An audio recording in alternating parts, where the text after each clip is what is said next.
Hello friends, ಇವತ್ತಿನ ವಿಡಿಯೋದಲ್ಲಿ ನಾವು ನುಗ್ಗೆ ಸೊಪ್ಪು ಮತ್ತು ಎಗ್ ಬುರ್ಜಿ ಯಾವ ರೀತಿ ಮಾಡೋದು ಅಂತ ನೋಡೋಣ ಫ್ರೆಂಡ್ಸ್. ಮೊದಲಿಗೆ ಒಂದು ಬಾಣಲೆಗೆ ಒಂದು 4 ಟೇಬಲ್ ಸ್ಪೂನಷ್ಟು ಎಣ್ಣೆಯನ್ನು ಹಾಕ್ಕೊಂಡಿದ್ದೇನೆ.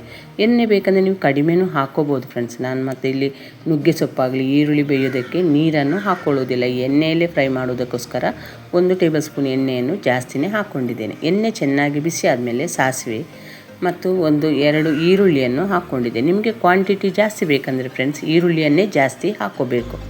ಈಗ ಈರುಳ್ಳಿಯನ್ನು ಒಂದು ಸಲ ಎಣ್ಣೆಯಲ್ಲಿ ಚೆನ್ನಾಗಿ ಫ್ರೈ ಮಾಡ್ಕೊಳ್ಳೋಣ. ಈ ಈರುಳ್ಳಿಯನ್ನು ಫ್ರೈ ಮಾಡ್ತಿರುವಾಗಲೇ ನಾನೊಂದು ಚಿಟಿಕೆ ಅರಿಶಿಣವನ್ನು ಕೂಡ ಇಲ್ಲಿ ಆ್ಯಡ್ ಮಾಡ್ಕೊತಿದ್ದೇನೆ ಫ್ರೆಂಡ್ಸ್. ಈಗ ಈರುಳ್ಳಿ ಜೊತೆ ಅರಿಶಿಣವನ್ನು ಒಂದು ಸಲ ಚೆನ್ನಾಗಿ ಮಿಕ್ಸ್ ಮಾಡ್ಕೊಳ್ಳೋಣ. ಅದರ ಜೊತೆಗೇ ನಾನೊಂದು 2 ಮುಷ್ಟಿ ನುಗ್ಗೆ ಸೊಪ್ಪನ್ನು ಚೆನ್ನಾಗಿ ತೊಳೆದು ಅದನ್ನು ಕಟ್ ಮಾಡದೇ ಹಾಕ್ಕೊತಿದ್ದೇನೆ ಫ್ರೆಂಡ್ಸ್. ನುಗ್ಗೆ ಸೊಪ್ಪನ್ನು ಕಟ್ ಮಾಡಿದರೆ ಸ್ವಲ್ಪ ಕಹಿ ಅಂಶ ಬರುತ್ತೆ, ಅದಕ್ಕೋಸ್ಕರ ನುಗ್ಗೆ ಸೊಪ್ಪನ್ನು ಕಟ್ ಮಾಡದೇ ಡೈರೆಕ್ಟಾಗಿ ಹಾಕ್ಕೊತಿದ್ದೇನೆ. ಈಗ ಇದನ್ನೆಲ್ಲ ಒಂದು ಸಲ ಚೆನ್ನಾಗಿ ಮಿಕ್ಸ್ ಮಾಡ್ಕೊಳ್ಳೋಣ ಫ್ರೆಂಡ್ಸ್. ನಮ್ಮ ಕಿಚನ್ ಚಾನಲನ್ನು ಯಾರಾದರೂ ಹೊಸಬ್ರು ನೋಡೋದಿದ್ದರೆ ಈ ಚಾನಲನ್ನು ಸಬ್ಸ್ಕ್ರೈಬ್ ಮಾಡ್ಕೊಳ್ಳಿ. ಬೆಲ್ ಐಕಾನ್ ಆಲಲ್ಲಿ ಸೆಟ್ ಮಾಡಿದರೆ ನಾನು ಮಾಡೋ ವಿಡಿಯೋ ನಿಮಗೆ ನೋಟಿಫಿಕೇಷನಲ್ಲಿ ಬಂದುಬಿಡುತ್ತೆ ಫ್ರೆಂಡ್ಸ್. ಇಲ್ಲಿ ನುಗ್ಗೆ ಸೊಪ್ಪು ಜಾಸ್ತಿ ಇದೆ ಅಂತ ಉಪ್ಪನ್ನೇನು ಜಾಸ್ತಿ ಹಾಕೋಬೇಡಿ ಫ್ರೆಂಡ್ಸ್, ಯಾಕಂದರೆ ನುಗ್ಗೆ ಸೊಪ್ಪು ಎಣ್ಣೆಯಲ್ಲಿ ಫ್ರೈ ಆಗ್ತಿರುವಾಗಲೇ ಅದು ಕ್ವಾಂಟಿಟಿ ಕಡಿಮೆ ಆಗಿಬಿಡುತ್ತೆ. ಈಗ ಇಲ್ಲಿ ಒಂದು ಚಿಟಿಕೆ ಉಪ್ಪನ್ನು ಕೂಡ ಇಲ್ಲಿ ನಾನು ಸೇರಿಸ್ಕೊಂಡಿದ್ದೇನೆ ಫ್ರೆಂಡ್ಸ್. ಉಪ್ಪನ್ನು ಬೇಕಂದರೆ ಕಡಿಮೆ ಆದರೆ ಆಮೇಲೆ ಬೇಕಂದರೂ ಸೇರಿಸ್ಕೋಬೋದು. ಈಗ ಇದನ್ನೆಲ್ಲ ಒಂದು ಸಲ ಚೆನ್ನಾಗಿ ಎಣ್ಣೆಯಲ್ಲಿ ಬಾಡಿಸ್ಕೋಬೇಕು. ಸಾಮಾನ್ಯವಾಗಿ ನುಗ್ಗೆ ಸೊಪ್ಪು ಎಗ್ ಬುರ್ಜಿ ಚಪಾತಿಗಂತೂ ಬೆಸ್ಟ್ ಕಾಂಬಿನೇಷನ್ ಫ್ರೆಂಡ್ಸ್.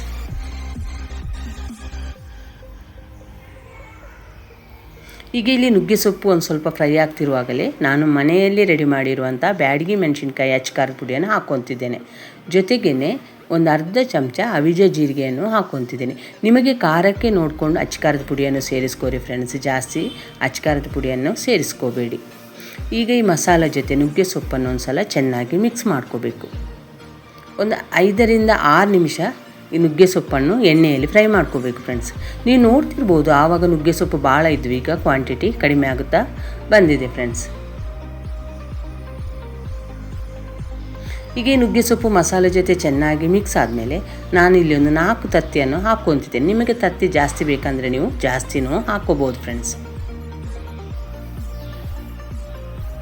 ಈ ಮಕ್ಕಳಿಗೆಲ್ಲ ಡೈರೆಕ್ಟಾಗಿ ನುಗ್ಗೆ ಸೊಪ್ಪನ್ನು ಕೊಟ್ಟರೆ ಅವರು ತಿನ್ನೋದಕ್ಕೆ ಇಷ್ಟಪಡೋದಿಲ್ಲ ಫ್ರೆಂಡ್ಸ್. ಆದರೆ ಈ ರೀತಿ ಮಾಡಿಕೊಟ್ರೆ ಯಾವುದು ಸೊಪ್ಪು ಅಂತಲೇ ಗುರ್ತು ಸಿಗೋದಿಲ್ಲ. ಅದಕ್ಕೋಸ್ಕರ ಈ ರೀತಿ ರೆಸಿಪಿಯನ್ನು ನೀವು ಒಂದು ಸಲ ಮನೆಯಲ್ಲಿ ಟ್ರೈ ಮಾಡಿ ಯಾವ ರೀತಿ ಬಂತು ಅಂತ ನನಗೆ ಕಮೆಂಟ್ ಸೆಕ್ಷನಲ್ಲಿ ತಿಳಿಸಿ ಫ್ರೆಂಡ್ಸ್.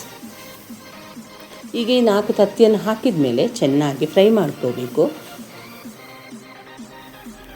ಉರಿಯನ್ನು ಸ್ವಲ್ಪ ಕಡಿಮೆನೇ ಇಟ್ಕೊರಿ ಫ್ರೆಂಡ್ಸ್.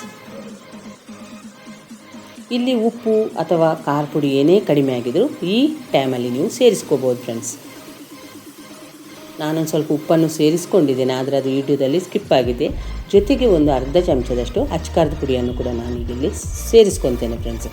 ಸ್ವಲ್ಪ ಎಗ್ ಬುರ್ಜಿ ಸ್ಪೈಸಿ ಆಗಿರಲಿ ಅಂತ ಅಚ್ಕಾರದ ಪುಡಿಯನ್ನು ಸೇರಿಸ್ಕೊತೇನೆ. ನಿಮಗೆ ಬೇಕಂದರೆ ಖಾರ ಕಡಿಮೆ ಬೇಕಂದರೆ ನೀವು ಇದನ್ನು ಆಪ್ಷನಲ್ ಸೇರಿಸ್ಕೋದು ಬೇಡ ಫ್ರೆಂಡ್ಸ್.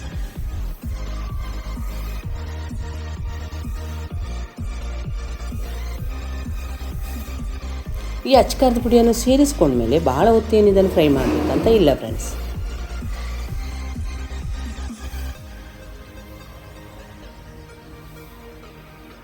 ಈ ವಿಡಿಯೋ ಇಷ್ಟ ಆದರೆ ಲೈಕ್ ಮಾಡಿ, ಶೇರ್ ಮಾಡಿ, ಆದಷ್ಟು ನಮ್ಮ ಚಾನಲ್ಗೆ ಸಪೋರ್ಟ್ ಮಾಡಿ ಫ್ರೆಂಡ್ಸ್.